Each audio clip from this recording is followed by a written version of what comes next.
Hello my dear students, कैसे हैं आप सभी का स्वागत है। आज हम लोग इतिहास में आज हम लोग गुप्त साम्राज्य को समाप्त करने की ओर अग्रसर होते हैं। और जैसा कि आप सभी लोग पहले पढ़ चुके हैं जैसा कि आप सभी लोग पहले हम लोग पढ़ चुके हैं गुप्त साम्राज्य के बारे में, क्या क्या हम लोगों ने पढ़ रखा है। तो हमने गुप्त साम्राज्य में क्या क्या पढ़ रखा है। तो मेरे प्यारे दोस्तों, हमने गुप्त साम्राज्य के बारे में हमने थोड़ा जाना, इनके जानकारी के स्रोत हमने पता किए। और उसके बाद गुप्त साम्राज्य में हमने अभिलेख के बारे में जानकारी की है। सिक्का के बारे में हमने बताया कि यहाँ पर कौन कौन किस प्रकार के सिक्के प्रचलन में थे। ठीक है, चलिए।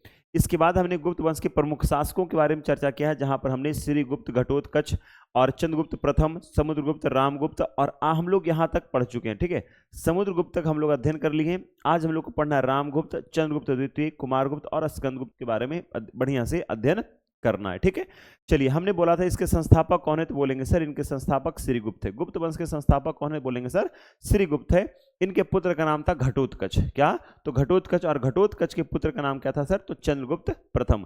चंद्रगुप्त प्रथम को गुप्त वंश का वास्तविक संस्थापक माना जाता है। क्या, तो चंद्रगुप्त प्रथम को गुप्त वंश का वास्तविक संस्थापक कहा जाता है।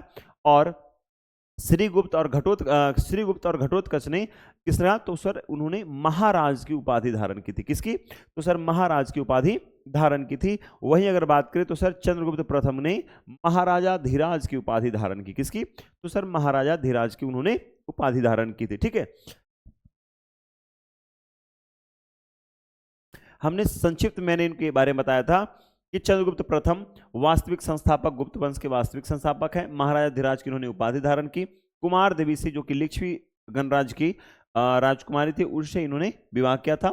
चांदी का सिक्का इन्होंने विवाह के उपरांत इन्होंने चांदी का सिक्का जारी कराया, जिसे रुपये का कहा गया। और गुप्त संवत की शुरुआत की जो 319 एडी में माना जाता है। ठीक है, इसके बाद हमने समुद्रगुप्त के बारे में पढ़ा, जिसे भारत का नेपोलियन विंसेंट स्मिथ ने कहा था। क्या बोला था, भारत का नेपोलियन। किसे भारत का नेपोलियन, तो बोलेंगे सर विंसेंट स्मिथ ने भारत का नेपोलियन समुद्रगुप्त को कहा था। और समुद्रगुप्त का ही बेटा का नाम क्या है, तो बोलेंगे सर रामगुप्त। क्या है, तो रामगुप्त ही समुद्रगुप्त के बेटा का नाम है। ठीक है, चलिए।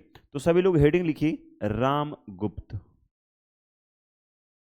रामगुप्त, सभी लोग हेडिंग में लिखेंगे रामगुप्त। और इनका कार्यकाल कितना था, तो बोलेंगे सर 375 से, है ना, 375 से 380 एडी इनका कार्यकाल होता है। कितना, तो सर 380 इनका कार्यकाल होता है।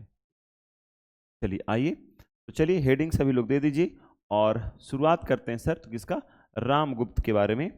चलिए, अगर बात करें सर रामगुप्त के बारे में, अगर बात करें तो रामगुप्त के बारे में बात करें उससे पहले थोड़ा इनके पिता समुद्रगुप्त के बारे में बात कर लेते हैं। समुद्रगुप्त के 2 पुत्र हुए। कितने पुत्र हुए, 2 पुत्र हुए। प्रथम पुत्र का नाम था रामगुप्त, है ना। प्रथम पुत्र का नाम क्या था, तो रामगुप्त।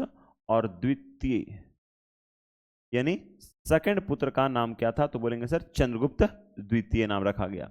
प्रथम का नाम क्या रखा है, तो बोलेंगे सर रामगुप्त नाम रखाया। क्या, तो रामगुप्त था। और द्वितीय पुत्र का नाम इनका था चंद्रगुप्त सेकंड। क्या बोलेंगे, चंद्रगुप्त सेकंड इनके द्वितीय पुत्र का नाम था।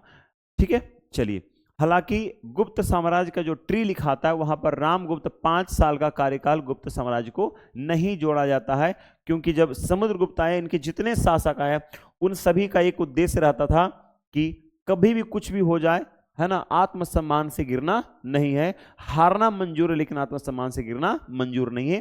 तो रामगुप्त महोदय ने क्या किया था, इनके अपने 5 साल के कार्यकाल में इनका आक्रमण जो हुआ था, इनका जो संघर्ष हुआ था शक शासक से हुआ था। ठीक है, शक। तो जब शकों से इनका जब संघर्ष हुआ तो शक से ये पराजित हो जाते हैं और अपना साम्राज्य का आधा भाग वो शकों से हार जाते हैं। और इतना ही नहीं वो हारते हैं, इसके अलावा वो अपनी पत्नी, जिसका नाम था ध्रुव देवी, इनकी पत्नी का नाम होता है ध्रुव देवी, और अपनी पत्नी ध्रुव देवी को भी क्या करते, वो हार जाते हैं। तो शक शासक अपनी इनकी पत्नी को, ध्रुव देवी को उठाकर, मतलब अपने शासक मतलब जहां उनका राज्य था, अपने राज्य में लेकर चले जाते हैं। याद रखिएगा। तब रामगुप्त वहां पर तो हार गया, लेकिन जैसे ही यह बात पता चलती है इनके छोटे भाई चंद्रगुप्त द्वितीय को, जब ये बात पता चलती है कि मेरे बड़े भाई ने क्या किया, तो आधा साम्राज्य हार गया, पहली बात। दूसरी बात, अपनी पत्नी ध्रुव देवी को भी वो हार गया, और किसको दे दिया, तो शक शासक को दे दिया। तो इस बात को जब चंद्रगुप्त मौर्य को जब पता चलता है कि भाई साहब तुम हारा तो हारा, ठीक है, साम्राज्य हार गया तो हम तो उसे जीत लेंगे, लेकिन यार अपनी पत्नी को कौन हारता है, तो अपनी पत्नी को हार गया यार। तो इस बात से बड़ा स्तब्ध होता है कौन, चंद्रगुप्त द्वितीय बड़ा स्तब्ध होते हैं। इन्हीं को कहा जाता है विक्रमादित्य, है ना, चंद्रगुप्त विक्रमादित्य। तो कहते हैं क्या, ये बहुत स्तब्ध होते हैं और उसके बाद ये बहुत दुखी होते हैं। उसके उपरांत ये शकों पर आक्रमण करते हैं, और जब ये शकों पर जब ये आक्रमण करते हैं तब क्या होता है, तब ये जब शक पर जब ये आक्रमण करते हैं तब वहां पर ये शकों को पराजित करते हैं। जब शकों को पराजित करते हैं तो फिर इनकी पत्नी यानी इनकी बड़ी भाभी जो हुई ध्रुव देवी को वापस लाते हैं, और ध्रुव देवी को जब ये वापस लाते हैं तो रामगुप्त उस दिन में मर चुके थे, ठीक है। तो रामगुप्त जो है, रामगुप्त की जो पत्नी ध्रुव देवी थी, उसको फिर से पुनः जीतते हैं कौन, तो चंद्रगुप्त द्वितीय, और ससम्मान सहित शक इनको वापस करता है कि भाई साहब ले जाओ, मेरा साम्राज्य छोड़ दो, बस इतना ही काफी है, अपनी भाभी श्री को ले जाओ। तो चंद्रगुप्त कहता है, मैं द्वितीय बार नहीं बोलूंगा, आप लोग समझ जाना कि मैं उसी बार बात कर रहा हूं।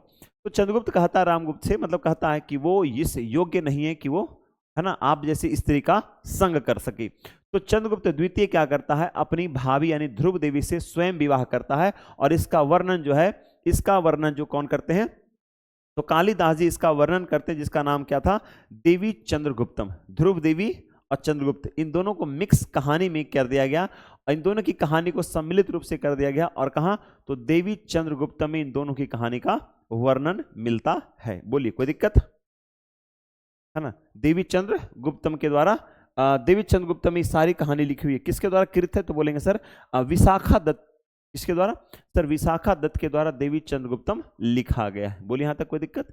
ये जितनी भी कहानी मैंने आपको सुनाई, ये सारी की सारी कहानी देवी चंद्रगुप्तम में लिखित है। जो इसके लेखक कौन है, तो बोलेंगे सर इसके लेखक विशाखा दत्त है। बोलो कोई दिक्कत। और इनके बारे में, रामगुप्त के बारे में बस अगर सोचो तो कहानी ही पढ़ना काफी है, बाकी दूसरी चीज हमको पढ़ने की इसके बारे में जरूरत नहीं है, ठीक है। तो चलिए, हालांकि हम फिर भी थोड़ी थोड़ी बातें हम इसके बारे में इंक्लूड मैं कर दूंगा। इसके बारे में पढ़ने से कोई फायदा है नहीं, एग्जाम में यहाँ से प्रश्न आते भी बहुत कम है, ठीक है। इनकी पत्नी का नाम क्या था, है ना, पत्नी का नाम क्या था, तो बोलेंगे सर ध्रुव देवी। क्या नाम था, इनकी पत्नी का नाम क्या था, ध्रुव देवी। इनका पराजित हो जाते हैं क्या, शकों से पराजित उपरांत, शकों से पराजित होने के उपरांत, पराजित होने के उपरांत, जस्ट अ सेकेंड, ठीक है, क्या करते हैं, तो पराजित होने के पश्चात, पराजित होने के पश्चात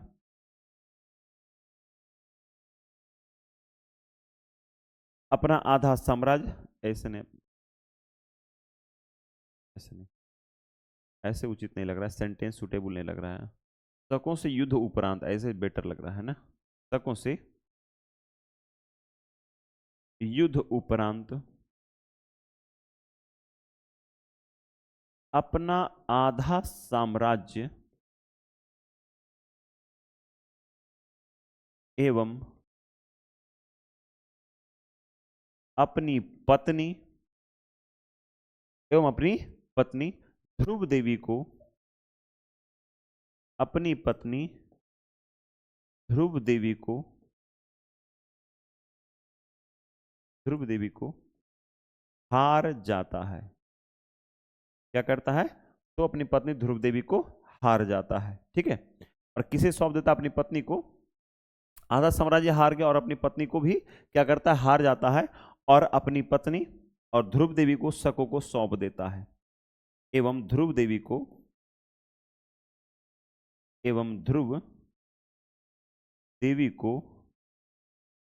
शक शासक को सौंप देता है। शक शासक को क्या करता है, तो शक शासक को सौंप देता है, सौंप देता है। जब इसकी जानकारी पता चलती, किसकी, जब इसके बारे में जानकारी किसे, तो चंद्रगुप्त द्वितीय को पता चलता है, किसके, तो बोलेंगे इसकी जानकारी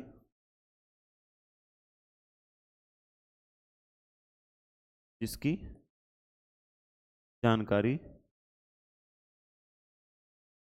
चंद्रगुप्त सेकंड को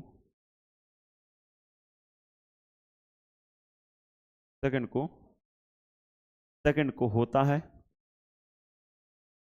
तो वह पुनः शकों से युद्ध कर, है ना, मैं थोड़ा विस्तार से लिख रहा हूं, पुनः शकों से युद्ध कर, है ना, उसे पराजित कर, युद्ध कर उसे, उसे का मतलब शक, है ना, युद्ध कर, शकों को पराजित कर, युद्ध कर, शकों को पराजित कर, पराजित कर, ध्रुव देवी को ससम्मान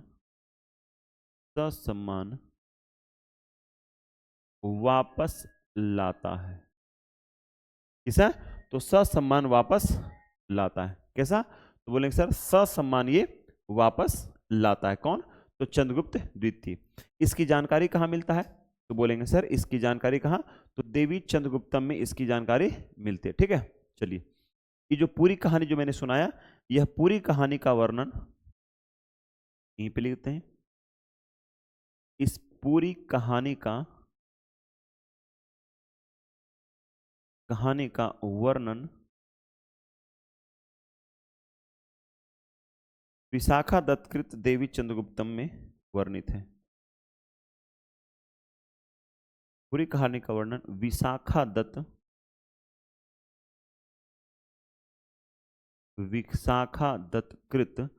देवी चंद्रगुप्तम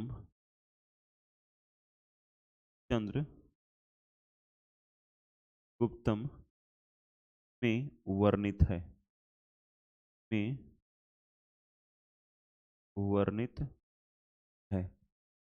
कहाँ वर्णन है? तो बोलेंगे सर देवी चंद्रगुप्तम का वर्णन, देवी चंद्रगुप्तम में वर्णन है। ठीक है, कौन सा ग्रंथ है? तो बोलेंगे देवी चंद्रगुप्तम। किसने लिखा? तो बोलेंगे सर विशाखा दत्त ने लिखा। किसने? तो बोलेंगे सर विशाखा ने लिखा। ठीक है, आइए चर्चा करते हैं आगे हम लोग अब चंद्रगुप्त सेकंड के बारे में। किसके? तो लिखेंगे सभी लोग, हेडिंग लिखिएगा चंद्रगुप्त द्वितीय।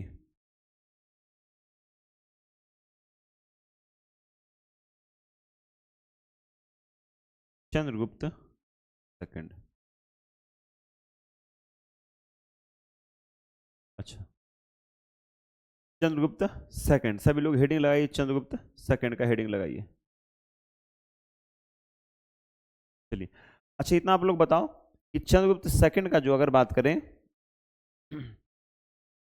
अपने वंश का सबसे महानतम शासकों में इसकी गिनती होती है। कितना? तो अपने वंश के सबसे महानतम शासकों में किसकी गिनती होती है? तो बोलेंगे सर चंद्रगुप्त की गिनती होती है। बताइएगा। चलिए, चंद्रगुप्त सेकंड का अगर बात करें कार्यकाल कितना था, तो बोलेंगे सर इसका जो कार्यकाल अगर मान लें तो 380 से 412 एडी इसका कार्यकाल था। 380 से 412 इसका कार्यकाल था। ठीक है, 380 से 412 इसका कार्यकाल होता। आइए बात करते हैं। कहता है कि अपने ये क्या थे? तो बोलेंगे सर अपने वंश के महानतम शासक, वंश के महानतम शासक। ठीक है, वंश के क्या है? तो बोलेंगे सर वंश के इनकी गिनती महानतम शासकों में होती है। ये मतलब महान तो आपको चंद्रगुप्त प्रथम भी थे, है ना,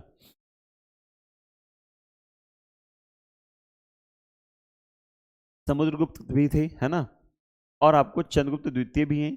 लेकिन यहां पर क्या? तो महानतम यानी सभी शासकों में सबसे अधिक महान कौन है? तो बोलेंगे सर ये आपको चंद्रगुप्त सेकंड मिलेगा। ये किस धर्म के मानने वाले थे? तो बोलेंगे सर भागवत धर्म के मानने वाले थे। कौन से धर्म को मानते थे?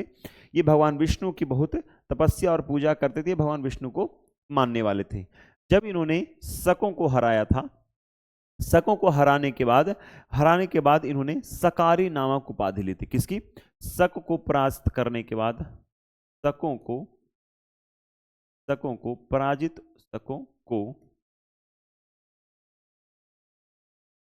पराजित करने के उपरांत सकारी उपाधि ली, सकारी नाम की उपाधि ली। किसकी उपाधि ली थी? तो बोलेंगे सर सकारी नाम की उपाधि ली थी। क्या इनकी अन्य कोई और उपाधियां हैं? तो लिखेंगे इनकी अन्य उपाधियां और भी है। ठीक है,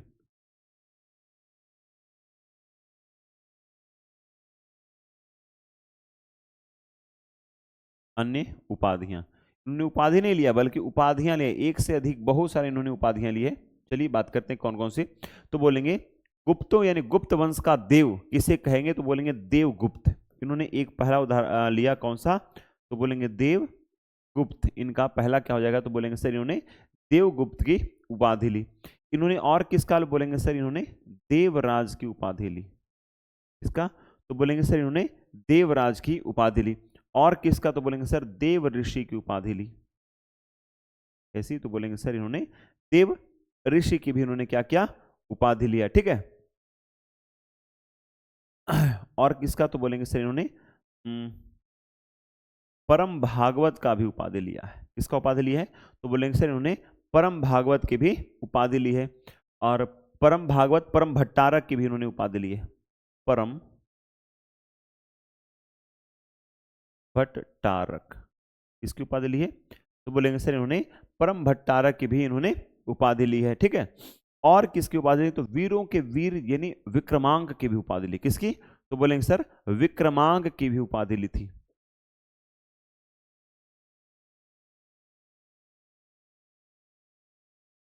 विक्रमांक की भी इन्होंने उपाधि ली थी। ठीक है, और भी बहुत सारी इनकी उपाधियां हो सकती है। ठीक है, चलिए, तो ये निम्न इतना सो क्या मैंने आपको बताया, ये क्या है? इनकी उपाधियां हैं जो इन्होंने हासिल किए हैं। ठीक है, ये क्या हो गया? इनकी उपाधि हो गई। ठीक है, आइए आगे बात करते हैं। बोलिए यहां तक किसी को कोई दिक्कत है? इन्होंने जो है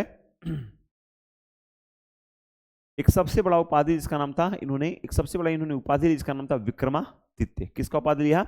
इन्होंने विक्रमादित्य की उपाधि लेते हैं। इसका मतलब था कि इन्होंने संपूर्ण पृथ्वी को जीतने वाला, है ना, संपूर्ण पृथ्वी को जीतने वाला इन्होंने उपाधि ली जिसका नाम था विक्रमादित्य। सबसे इंपॉर्टेंट का इन्होंने लिखेंगे, इन्होंने सर विक्रमादित्य की उपाधि ली थी। किसकी? तो बोलेंगे सातवां, सबसे लास्ट में लिखेंगे विक्रमादित्य।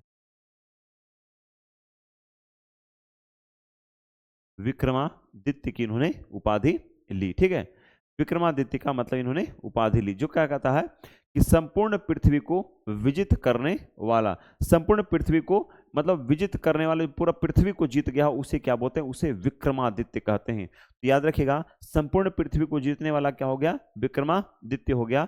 और परम भट्टारक का मतलब हो गया कि उद्धार करने वाला। क्या है? तो सबसे अधिक आपको उद्धार किसी को कोई करेगा तो कौन करेगा? तो चंद्रगुप्त सेकंड करेंगे, यानी उद्धार करने वाला। कहां गया? विक्रमांक का मतलब हो गया वीरों के वीर को क्या बोलते हैं सर? तो विक्रमांक कहते हैं। ठीक है, बोलिए कोई दिक्कत? देवगुप्त का मतलब क्या होगा? जो गुप्तों का देव हो गया वो क्या कहलाया? गुप्त, देवगुप्त कहलाता है। ठीक है, चलिए बोलिए यहां तक कोई दिक्कत? इन्होंने और कौन कौन से काम किए हैं? तो बोलेंगे सर इन्होंने बड़ी मात्रा में सिक्के जारी करवाए हैं। क्या बोलेंगे सर? इन्होंने बड़ी मात्रा में सिक्के जारी करवाए हैं।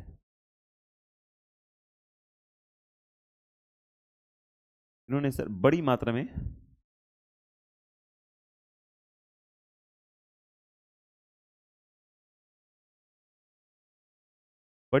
इन्होंने क्या किए हैं? तो सिक्के जारी करवाए हैं।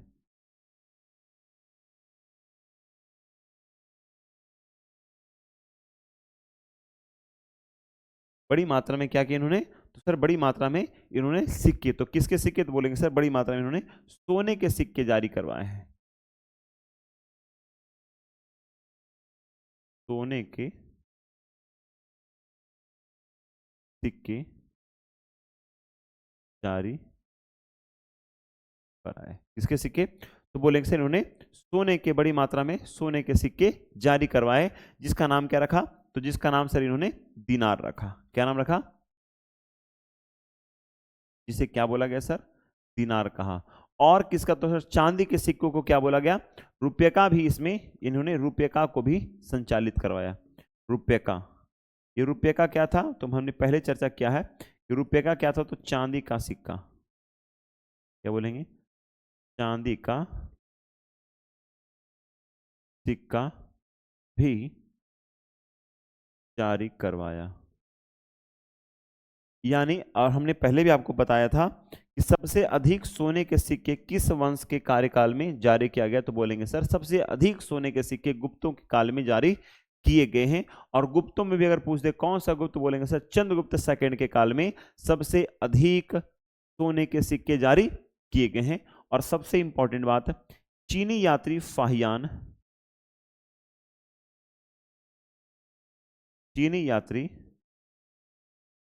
फाहियान, इनके काल में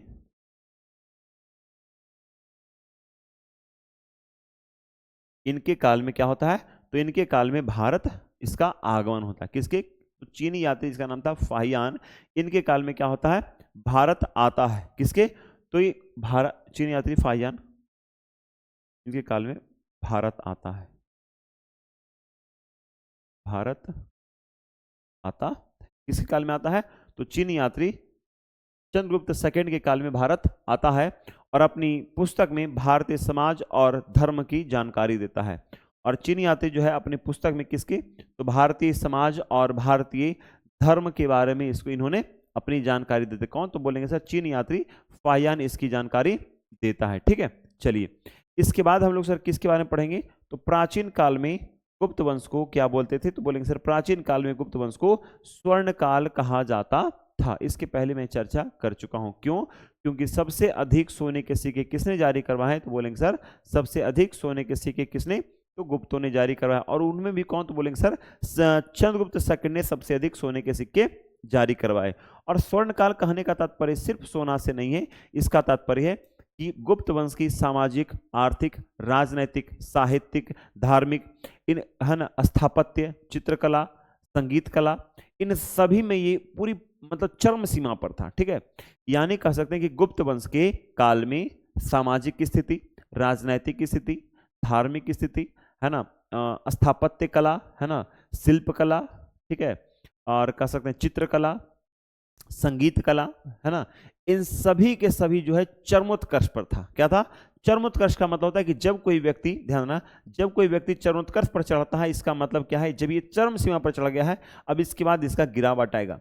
यानी इसके बाद चंद्रगुप्त सेकंड के बाद इसके जीवन में यानी गुप्त वंश में गिरावट होना प्रारंभ होगा। याद है, जब कोई व्यक्ति चरमोत्कर्ष पर पहुंच जाए तो उसके लिए बड़ी दुखद घड़ी होती है कि यानी अब उसका डाउनफॉल अब उसके जीवन में आ रहा है। तो भगवान का हमेशा शुक्रिया अदा करिए कि कभी आपके जीवन में चरमोत्कर्ष की स्थिति नहीं आए। माध्यम और मध्यम मार्ग जो इतना खूबसूरत मार्ग है कि आप ना बुरा वक्त ना अच्छा वक्त, रोज आप हर चीज से सामना करते हो, लेकिन जब चरमोत्कर्ष का स्थिति आता है तो सबसे बुरी स्थिति होती है जब वहां से हम लोग का डाउनफॉल होता है। ठीक है, चलिए यहां तक कोई दिक्कत हो गया?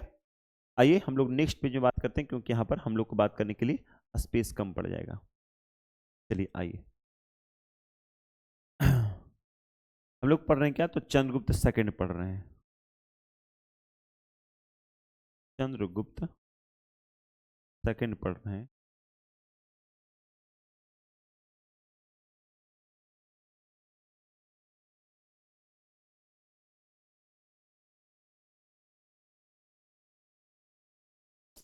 बार बार तीछा हो जाता है।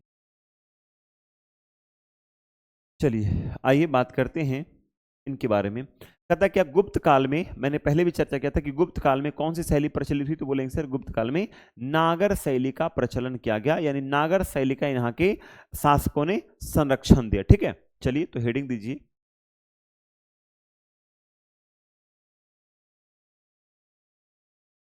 गुप्त काल में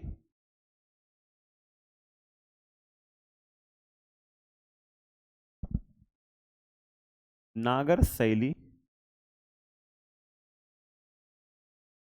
नागर शैली में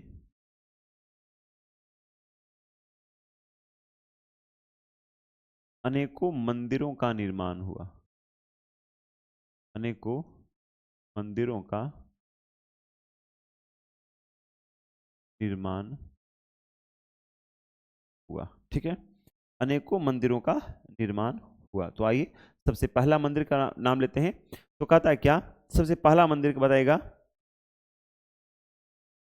चलिए ठीक है, कोई दिक्कत हो तो कमेंट करना, मैं देख लूंगा। ठीक है, तो सबसे पहला मंदिर का नाम है तिगवा का विष्णु मंदिर। क्या नाम है, तो बोलेंगे सर तिगवा का विष्णु मंदिर। क्या हो गया, तो बोलेंगे सर तिगवा का विष्णु मंदिर। तो बताना ये कहाँ स्थित है, तो बोलेंगे सर ये एमपी यानी मध्य प्रदेश में स्थित है। कहाँ, तो मध्य प्रदेश में स्थित है। ठीक है, चलिए फिर कहता है देवगढ़ का दशावतार, यानी भगवान विष्णु के जो 10 अवतार थे उनकी चर्चा कर रहा है कि तिगवा का विष्णु मंदिर कहाँ, तो बोलेंगे सर एमपी में है। देवगढ़ का दशावतार मंदिर कहाँ है, सभी लोग बताइएगा। देवगढ़ का, देवगढ़ का दशावतार, दशावतार मंदिर कहाँ है, तो बोलेंगे सर ये हमारा कहाँ, तो बोलेंगे दशावतार मंदिर यूपी में पड़ जाता है, उत्तर प्रदेश में इसकी मूर्ति पड़ती है। ठीक है, चलिए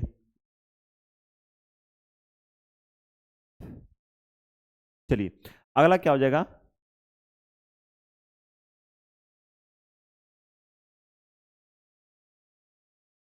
अगला हो जाएगा क्या, एरन का विष्णु मंदिर। एरन का विष्णु मंदिर,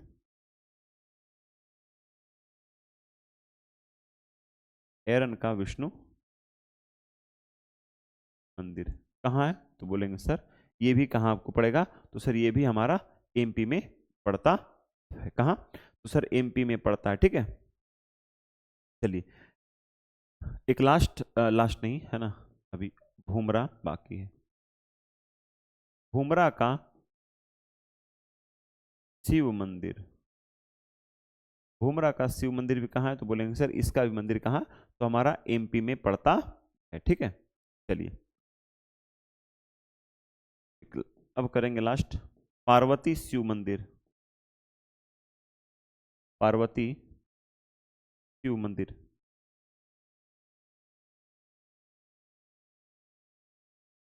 पार्वती शिव मंदिर भी कहाँ पड़ता है, तो सर एमपी में पड़ता है। बोलिए कोई दिक्कत, कहाँ पड़ेगा, तो बोलेंगे सर ये भी कहाँ, तो एमपी में पड़ता है। चलिए कोई दिक्कत, बस आज हम लोग यहाँ पर समाप्त कर देंगे। कोई इशू अब यहाँ पर नहीं अब वो रहेगा। ठीक है, आज कंप्लीट हो जाएगा। कोई दिक्कत वाली बात रहेगी तो मुझे बताना, है ना। आप लोग प्रैक्टिस करना, अगर प्रैक्टिस में भी अगर कुछ बच जाता है तो फिर हम लोग देख लेंगे। ऐसे उम्मीद तो नहीं कि बचना चाहिए कुछ। ठीक है, चलिए चंद्रगुप्त की हमने राजधानी को शायद छोड़ दिया। इन्होंने अपनी राजधानी कहाँ बनाया था बताइएगा, इन्होंने अपनी राजधानी कहाँ, तो बोलेंगे सर इन्होंने अपनी राजधानी उज्जैन बसाया था, है ना। अभी हम लोग नवरत्नों की चर्चा करेंगे। ठीक है, तो किसके, चंद्रगुप्त सेकंड के नवरत्नों की चर्चा करेंगे और यहाँ पर हम लोग बहुत ही जबरदस्त चीज का अध्ययन करेंगे। ठीक है, कहाँ राजधानी इन्होंने कहाँ बसाया, तो बोलेंगे सर इन्होंने अपनी राजधानी कहाँ, तो सर उज्जैन इन्होंने अपनी राजधानी बसाया। और उज्जैन क्या था, तो बोलेंगे सर शिक्षा का महान केंद्र स्थापित किया गया। तो बोलेंगे सर उज्जैन क्या था, तो बोलेंगे शिक्षा का महान केंद्र था। क्या था सर, शिक्षा का, तो बोलेंगे सर उज्जैन शिक्षा का महान केंद्र इस काल में बना। क्या, इस काल में उज्जैन जो है शिक्षा का महान केंद्र यानी बहुत बड़ा केंद्र के रूप में स्थापित हुआ। जैसे होता है ना कि आज के युग में अगर बात करो कि मैं जेएनयू में पढ़ रहा हूँ, है ना, मैं दिल्ली यूनिवर्सिटी में पढ़ रहा हूँ, तो उसको लगता है वाह क्या से, वाह बहुत बढ़िया बहुत बढ़िया, आपने उतना मेहनत करके वहां तक पढ़ाई कर रहा है ना। तो क्या हो जाएगा, अगर कोई पूछे शिक्षा का केंद्र कहाँ था, तो बोलेंगे बड़ा केंद्र या बृहद केंद्र कहाँ था, तो बोलेंगे उज्जैन इसका सबसे बड़ा केंद्र था। और उसको इन्होंने क्या बनाया, तो उसे इन्होंने अपनी राजधानी के रूप में स्थापित किया था। ठीक है, चलिए इसके बाद इनके विवाह करवाते हैं। इनका विवाह नागवंश की राजकुमारी, नागवंश की राजकुमारी कुबेर नाग से इनका विवाह हुआ था। इनका विवाह की अगर बात करें, इन्होंने विवाह किससे किया, विवाह, तो बोलेंगे नागवंश की राजकुमारी, नागवंश की, नागवंश की राज, नागवंश की राजकुमारी कुबेर नाग से विवाह, राजकुमारी कुबेर नाग से विवाह।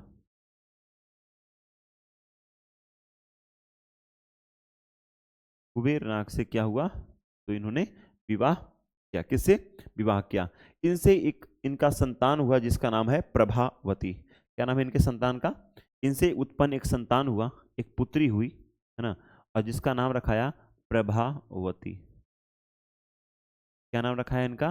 प्रभावती। इनसे एक संतान हुआ जिसका इन्होंने क्या नाम रखा, तो प्रभावती। और प्रभावती का जो है, और अगर बात करें सर, प्रभावती का जब बड़ा होती है तो प्रभावती का विवाह होता है, तो वकाटक के राजा थे रुद्रसेन। क्या थे? रुद्रसेन से, है ना, दक्कन तक वकाटक का साम्राज्य जो है दक्कन तक फैला हुआ था, तो वहां के शासक जो है वकाटक शासक जो है रुद्रसेन से इनका विवाह तय होता है। ठीक है, चलिए, किसकी? तो प्रभावती का विवाह तय होता है। और बाद में बात करें कि इनका रुद्रसेन की जो है एक मृत्यु हो जाती है, तो रुद्रसेन की मृत्यु के उपरांत वकाटक की संरक्षिका के रूप में प्रभावती काम करती है। याद रखना, पत्नी को भी उतना सशक्त और मजबूत बनाकर रखना चाहिए कि जब आपके जाने के उपरांत, यानी पति के जाने के उपरांत, वो उतना सक्षम और काबिल और ताकतवर रह सके अपने साम्राज्य को। अपने, आप लोग बाहुबली देखा होगा ना, महिष्मति को किस प्रकार से कंट्रोल की थी, है ना, क्या नाम था? राजमाता। क्या नाम था? राजमाता शिवगामी देवी, है ना। उसी प्रकार से प्रभावती, अब इनका विवाह होता है। प्रभावती का विवाह, है ना, विवाह किससे बोलेंगे, तो सर प्रभावती का विवाह वाका वाकाटक वाकाटक शासक रुद्रसेन से। रुद्रसेन से, ठीक है। और रुद्रसेन की क्या हो जाती है एक बार, तो रुद्रसेन की सर मृत्यु हो जाती है। ठीक है, रुद्रसेन की क्या होगी? मृत्यु हो जाएगी, मृत्यु। अब मैं बोलो सर इतना शॉर्ट आप इसे ऐसे कैसे पढ़ा दिए? इसलिए क्योंकि यहाँ से प्रश्न ऐसे ही आएंगे। ठीक है, एकदम सिंपल वन लाइनर आएंगे, अगर पूछ भी है तो वन लाइनर में आएगा, उससे अधिक नहीं है। ठीक है, मृत्यु उपरांत, मृत्यु उपरांत वकाटक की, वकाटक साम्राज्य की संरक्षिका बनी। साम्राज्य की क्या बनी, तो बोलेंगे संरक्षिका बनी। संरक्षिका बनी। ठीक है, चलिए, क्लियर हो गया। क्या बनी? वाकाटक साम्राज्य की, मतलब राज्य ही करना, साम्राज्य तो बहुत बड़ा हो जाता है, लेकिन मैं समझने के लिए लिख दिया। ठीक है, वाकाटक राज्य या साम्राज्य की संरक्षिका बनी। देखो ये लिंक्ड था इसलिए मैंने नीचे कर दिया, नहीं तो मैं ऊपर से लाता तो वो भी लिंक्ड होता, लेकिन गड़बड़ा जाता। जैसे मैंने यहाँ पर विवाह इनका करवाया है ना, तो मुझे नहीं लगा कि इतना दूर तक एडजस्ट नहीं होगा। चलिए, इनका विवाह कराते हैं। राजधानी इन्होंने उज्जैन किया, जहां शिक्षा का महान केंद्र इन्होंने स्थापित किया। विवाह इन्होंने नाग वंश की राजकुमारी कुबेर नाग से इनका विवाह होता है, जिससे एक पुत्री होता है जिसका नाम होता है प्रभावती। प्रभावती का विवाह वकाटक के शासक रुद्रसेन से होता है। रुद्रसेन की एक कह सकते हैं, है ना, रुद्रसेन की मृत्यु हो जाती है एक युद्ध में, या ऐसे कह सकते हो, मृत्यु हो जाती है। तो मृत्यु के उपरांत वाकाटक साम्राज्य या राज्य की संरक्षिका बनती है। ये सर वाकाटक कहाँ था, तो बोलेंगे सर वाकाटक का जो शासन था, तो कह सकते हैं वाकाटक का जो शासन था वो कहाँ, दक्कन में फैला हुआ था। कहाँ, तो बोलेंगे सर इसका साम्राज्य जो है वो दक्कन में फैला था। ठीक है, वाकाटक कहेंगे विस्तार,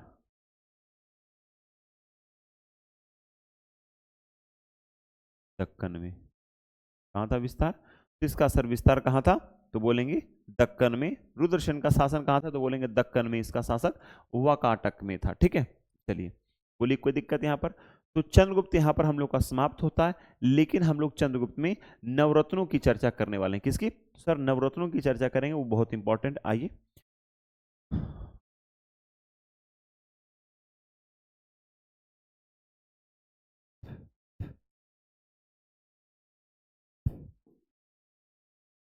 चंद्रगुप्त द्वितीय के नवरत्न।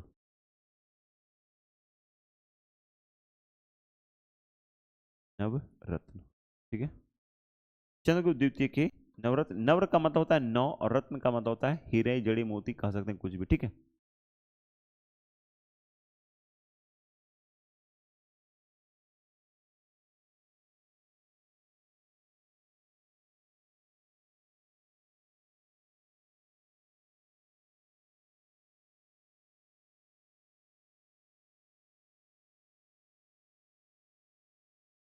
चंद्रगुप्त सेकंड की नवरत्न। ठीक है,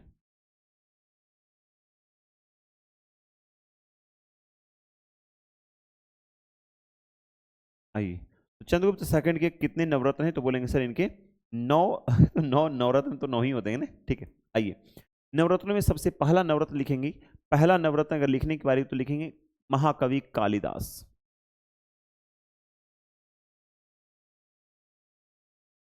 क्या लिखेंगे? तो लिखेंगे सर कालिदास।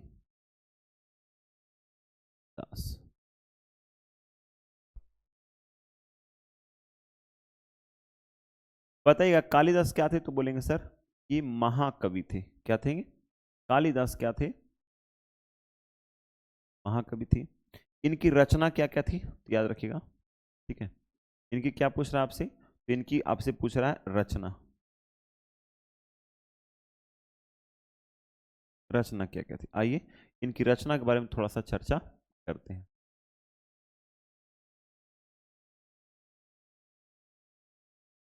सबसे पहला, ठीक है।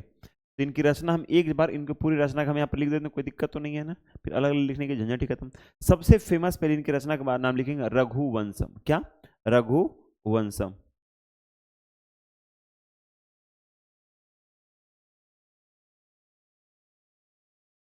रघुवंशम या रघुवंश भी रहेगा तब भी आप समझ जाना, ठीक है। पहला क्या हो गया? रघुवंशम। दूसरा मालविका अग्निमित्रम। दूसरा क्या हो जाएगा? तो लिखेंगे सर मालविका अग्निमित्रम।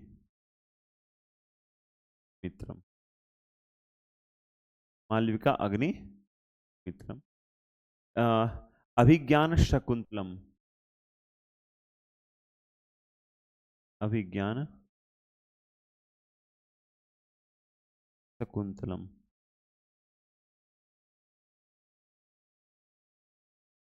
अभिज्ञान शकुंतलम। ये तीन इनका मान के चलो, है ना? बहुत इंपॉर्टेंट है।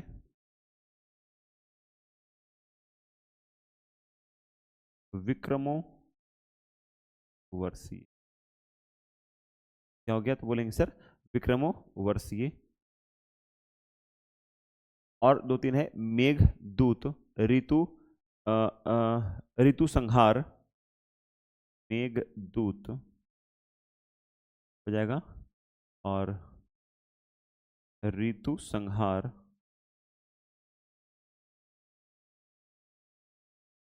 ऋतु संहार। और एक और हो जाएगा आपको, इसका नाम है कुमार संभव। क्या जाएगा? कुमार संभव। तो ये क्या थे? तो ये क्या है? कालिदास के कितने हो गए? तो बोलेंगे सर कालिदास के कुल मिलाकर कालिदास जी के कितने हो गए? तो बोलेंगे सर कालिदास की रचना है। क्या बोलेंगे? कालिदास की रचना।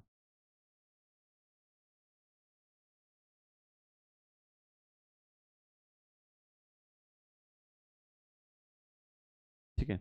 इसमें जो सबसे ज्यादा इंपॉर्टेंट जो एग्जाम में बार बार पूछता है वो है आपको रघुवंशम हो गया, मालविका अग्निमित्रम, अभिज्ञान शकुंतलम, मेघदूत। ये सब एग्जाम में आपको बार बार रिपीट करता है। क्या करता है? रिपीट करता है, ठीक है। चलिए, तो पहला हो गया हमारा कौन? तो सर बोलेंगे पहला हमारा हो गया कालिदास। दूसरा आप लोग नाम सुनेंगे धन्वंतरी महोदय का नाम सुनेंगे, धन्वंतरी। ठीक है, चलिए क्या नाम सुनेंगे सर? तो बोलेंगे सर धनवंतरी। धनवंतरी।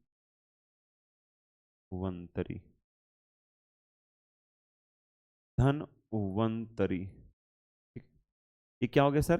धनवंतरी। तो सर धनवंतरी क्या थे? तो बोलेंगे ये चिकित्सक थे। एग्जाम में आता है, इसको मिलान करने के लिए देगा, ठीक है। क्या थे? चिकित्सक थे। किसके चिकित्सक थे? तो बोलेंगे सर आयुर्वेद के चिकित्सक थे। क्या बोलेंगे?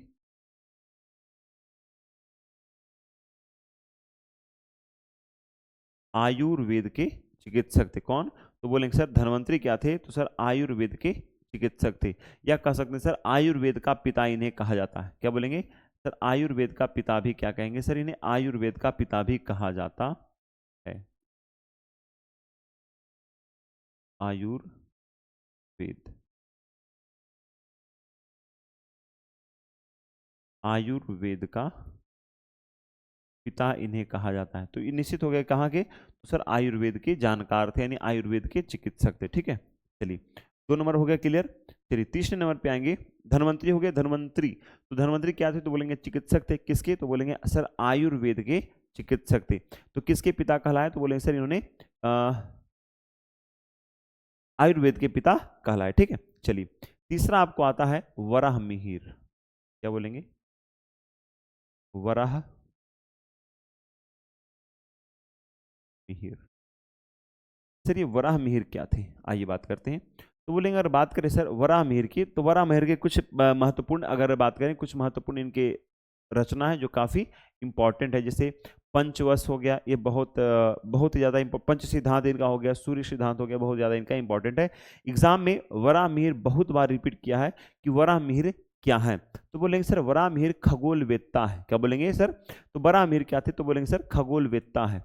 ये एग्जाम में बहुत बार पूछा हुआ है कि वराह मिहिर क्या थे, तो बोलेंगे सर वराह मिहिर जो क्या बोलेंगे सर खगोलवेत्ता है, खगोलवेत्ता।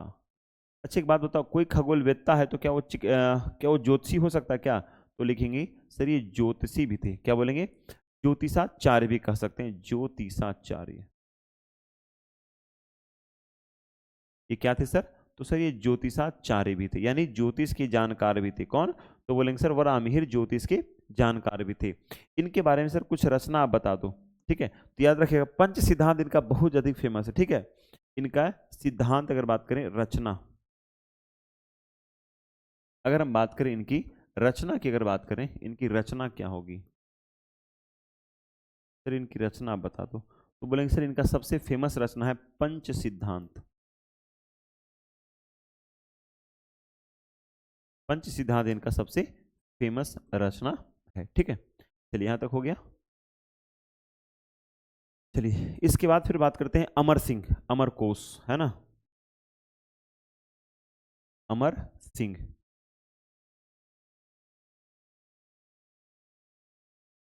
अमर सिंह क्या थे, तो बोलेंगे सर अमर सिंह जो थे वो अमरकोश थे। क्या थे, बोलेंगे सर ये कोशाकार थे और इनकी रचना का नाम है अमरकोश। क्या थे सर, तो बोलेंगे कोशाकार थे।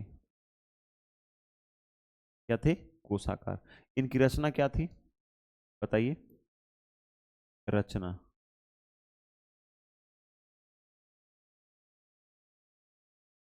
रचना का नाम इनका क्या था, बोलेंगे सर इनकी रचना का नाम था अमरकोश। क्या नाम था, अमरकोश इनकी रचना का नाम था। बोलिए कोई दिक्कत। और सर 5वें नंबर में आएगा शंकु, ये भी इंपॉर्टेंट है। 5 में क्या आ जाएगा सर, शंकु। ये क्या थे, तो बोलेंगे सर ये वास्तुकार थे। बस इतना ही याद रखना, क्या थे ये, तो सर ये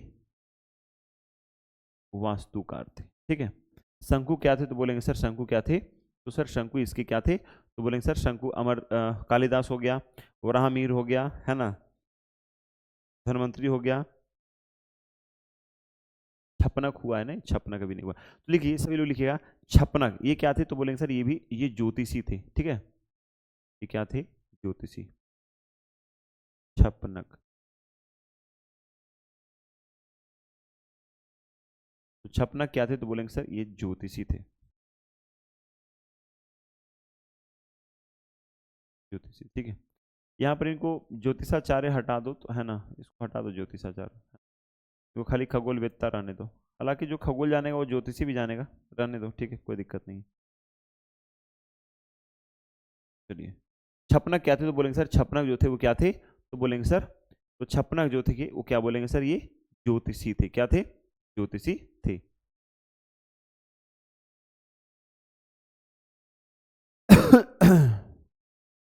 चलिए तो कितना हो गया सर, 6 हो गया हमारा। अमर कोश हो गया, वराहमिहिर हो गया, धन्वंतरी हो गया, छपनक हो गया, शंकु हो गया, बेताल भट्ट छूट गया ना, बेताल। ये जादूगर था बेताल, आप लोग नाम सुनेंगे ना, बेताल का आप लोग नाम सुनेंगे, बेताल।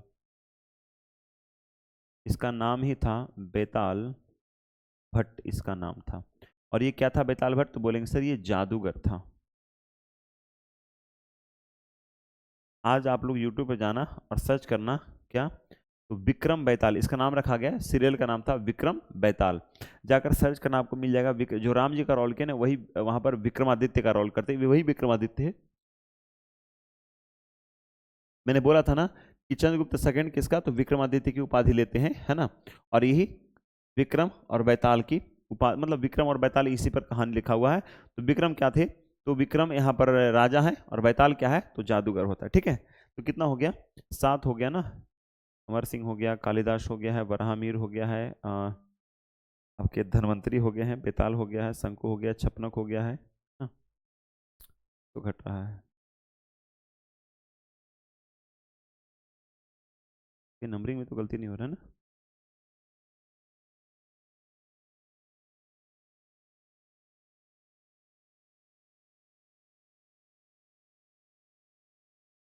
चलिए एक 8वां लिख लीजिए, घटक पर्रा। ठीक है, ये 8वां तो क्लियर हो रहा है। ठीक है, घटक पर्रा क्या हो गया, तो बोलेंगे सर 8वां क्या हो गया आपका, तो घटक पर्रा हो गया। ये क्या थे सर, तो ये कूटनीतज्ञ थे। क्या बोलेंगे, कूटनीतज्ञ। क्या हो जाएगा, तो 8वां क्या हो जाएगा, कूटनीतज्ञ हो जाएगा। कालिदास, धन्वंतरी, वराहमिहिर, अमर सिंह, अमरकोश, छपनक, बेताल भट्ट, घटक पर्रा।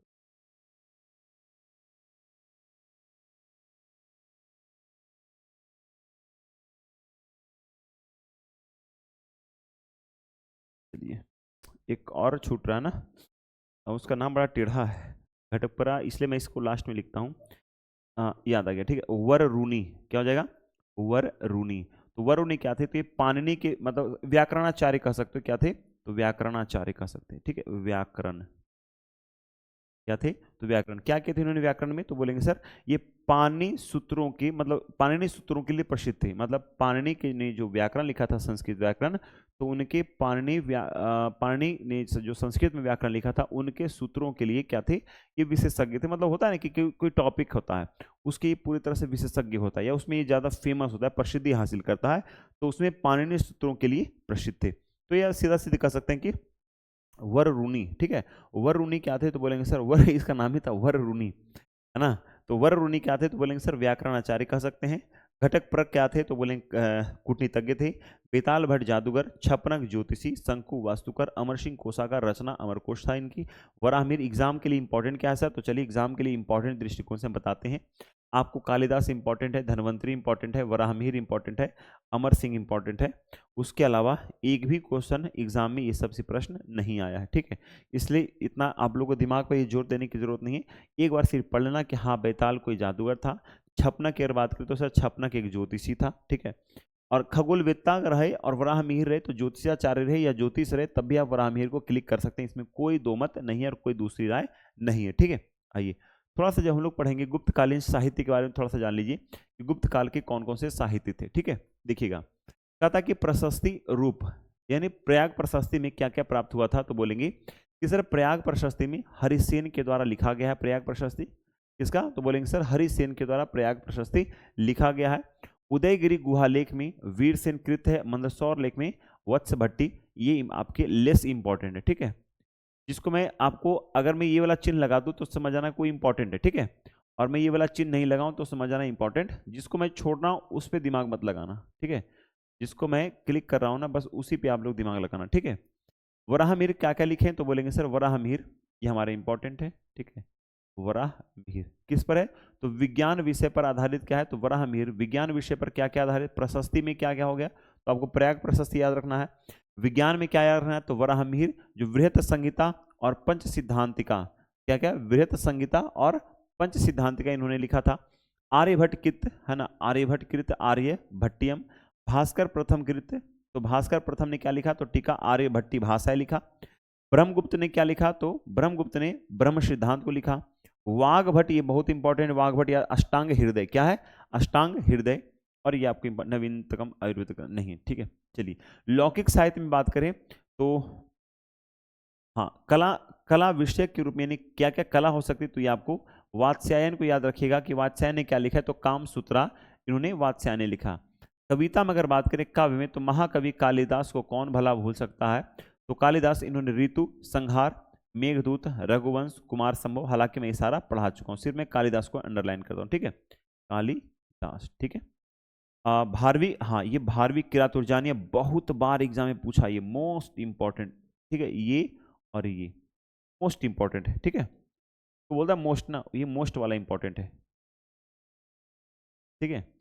वृत्तमेढ़ अभी तक कहीं किसी एग्जाम में मैंने इसको देखा नहीं। कामंदक शासन विषयक, यानी शासन कैसे चलाना है, साम्राज्य कैसे चलाना है, उसके लिए इंपॉर्टेंट है कामंदक। क्या लिखा हुआ है कामंदक, तो नीति सार के लेखक, क्या बोलेंगे कामंदक किसने कामंदक की क्या लिखे, तो बोलेंगे नीति सार इन्होंने लिखा है। नाटक कालिदास ने कौन कौन से नाटक लिखे हैं, तो बोलेंगे ये कविता था, और ये क्या है, तो नाटक है, कौन सा, मालविका अग्निमित्रम, विक्रमो वर्षियम, अभिज्ञान शकुंतलम, ये क्या है, तो नाटक है। तो ये भी हमारा क्या हो गया, कालिदास जहां कहीं भी दिखे उसको इंपॉर्टेंट मान लेना, ठीक है। विशाखा दत्त ने क्या लिखा है, तो बोलेंगे सर मुद्रा राक्षस, कौन सी, मुद्रा राक्षस लिखा है विशाखा दत्त ने, और क्या लिखा है, तो सर देवी चंद्रगुप्तम लिखा है, ठीक है, देवी चंद्रगुप्तम और विशाखा दत्त ने क्या लिखा है, तो मुद्रा राक्षस लिखा है। शूद्रक क्या लिखा है, तो ये भी एग्जाम में आया हुआ प्रश्न है कि सर शूद्रक ने क्या लिखा है, तो बोलेंगे सर शूद्रक मृच्छकटिकम लिखा है। भास क्या लिखा है, तो ये नहीं आया हुआ अभी तक एग्जाम में। कोश पर आधारित कौन कौन पुस्तकें, तो बोलेंगे सर अमर कोश, अमर सिंह ने क्या लिखा है, अमर कोश लिखा है, ठीक है।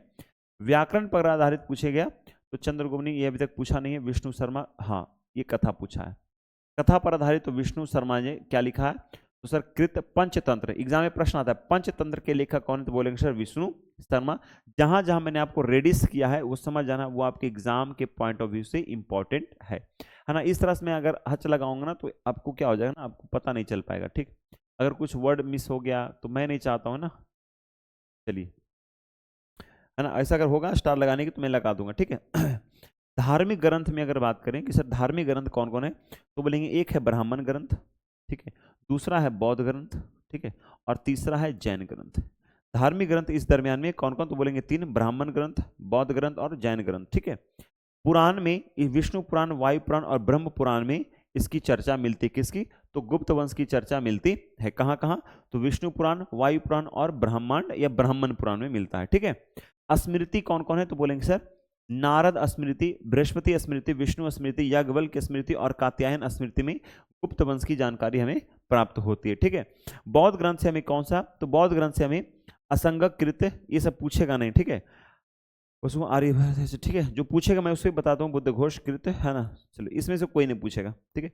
यहां से लेके यहां तक आपको देखना भी नहीं, हुलकना भी नहीं, क्या करेगा, आपको हुलकना नहीं है, इसको देखना भी नहीं, गलती से भी इसे ना देखें, है ना, गलती से भी इन सबको ना देखें, ठीक है, धार्मिक ग्रंथ गलती से भी ना देखें, गलती से भी ना देखें, ठीक है।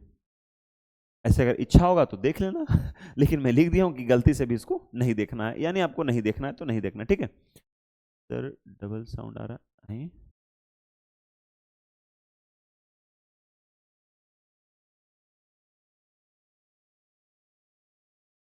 नहीं ठीक है, साउंड तो ठीक है ना। एक बार फिर से चेक करके बताओ, 31 में क्यों, 32 एक बार फिर से चेक करो, मैंने अपने फ़ोन में सुना, अच्छा लग रहा है ना, भले ही मेरा आवाज़ अच्छी नहीं लेकिन फिर भी ठीक लग रही है। ब्राह्मण, एक कोई भी आपको धर्म ग्रंथ पढ़ने की जरूरत आपको बिल्कुल भी नहीं है, ठीक है। चलिए, जो इंपॉर्टेंट है मैंने आपको बता दिया, और इससे ज़्यादा इंपॉर्टेंट अब आपके लिए नहीं कुछ हो सकता, ठीक है। अगर बोलते हो हच लगाने तो मैं फिर से एक बार ये वाला साइन आपको मैं लगा देता हूँ जो इंपॉर्टेंट है। लगाने से क्या फ़ायदा है ना, लगाने से कोई फ़ायदा मुझे नहीं लग रहा क्योंकि मैं आपको पहले इंडिकेट कर चुका हूँ।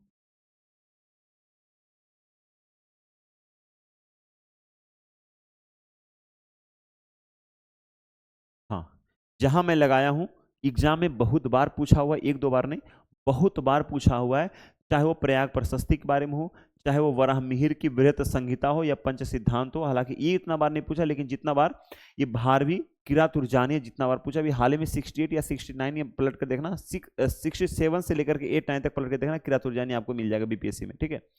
और अगर बात करूँ इसकी, अगर बात करें कालिदास की बात करें तो कालिदास के आपको मिल जाएगा, कहाँ गया, मालविका अग्निमित्रम हो चाहे वो अभिज्ञान शकुंतलम हो, ये दोनों की चर्चा बहुत बार कालिदास द्वारा पूछा गया। मुद्रा राक्षस बहुत बार पूछा, विशाखा दत्त कृत मुद्रा राक्षस। मृच्छक टिकम जो है वो जो कि सूरत के द्वारा लिखा हुआ, ये भी बहुत बार पूछा हुआ है। अमर सिंह अमरकोश मैंने उतना नहीं देखा है। विष्णु शर्मा पंचतंत्र बहुत बार मिला। और ये देता क्या पता है, 4 मिलान करने देगा, 4-5 देगा ऑप्शन और बोलेगा मिलान करो कौन सम्मिलित है, या तो बोलेगा कौन कौन सही मिल रहा है, या फिर बोलेगा एक दूसरे को मिलान करो। वहां पर क्या देगा ना, वहां पर क्या देगा, ये वाला साइन बहुत खतरनाक देता है, ये वाला जो है ना, ये मैं मिलाया। यहाँ पर देखा कालिदास क्या थे, तो महाकवि थे, ये कवि थे। धनवंतरी क्या थे, तो चिकित्सक थे। वराहमिहिर क्या थे, तो खगोलवेत्ता थे। और यहाँ पर उल्टा पढ़ लिख देगा और बोलेगा मिलान करो, तो यहाँ पर लोग गड़बड़ाते हैं। तो इसलिए इसको ध्यान से पढ़ना, ठीक है। इन दोनों चीज को ध्यान से पढ़ने की जरूरत है। जहां मैं टिक नहीं लगाता हूं कोई चीज में, अगर मैं इस तरह का अगर मैं आपको पीडीएफ देता हूं, तो जहां मैं टिक आउट अगर आपको नहीं करता हूं, उस चीज को आपको नहीं देखना है उलट कर, ठीक है।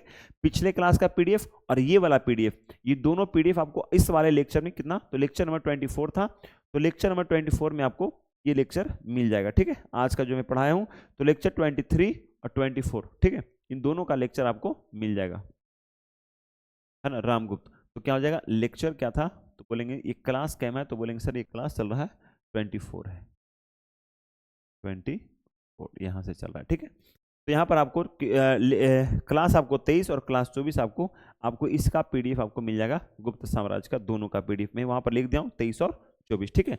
तो बाद में लड़के लोग क्या हो ना मैसेज कर दें, सर आपने एक ही पीडीएफ डाला है, बाकी में डाला हुआ है, ठीक है। चलिए ओके, सभी को थैंक यू, सभी को धन्यवाद। टेक केयर, स्वस्थ रहिए, खुश रहते, मुस्कुराते, खुद का ध्यान रखें, अपने माता पिता देंगे। और यहाँ से आप लोग क्वेश्चन बनाने का प्रयास करिए, जहाँ कहीं भी अगर आपके पास है क्वेश्चन तो बनाइए, क्योंकि बहुत जल्द हम लोग मेडावल हिस्ट्री शुरुआत करेंगे, तो एंशिएंट का हम लोग पीछे से रिविजन चालू कर देंगे, ठीक है। चलिए सभी को थैंक यू, सभी को धन्यवाद।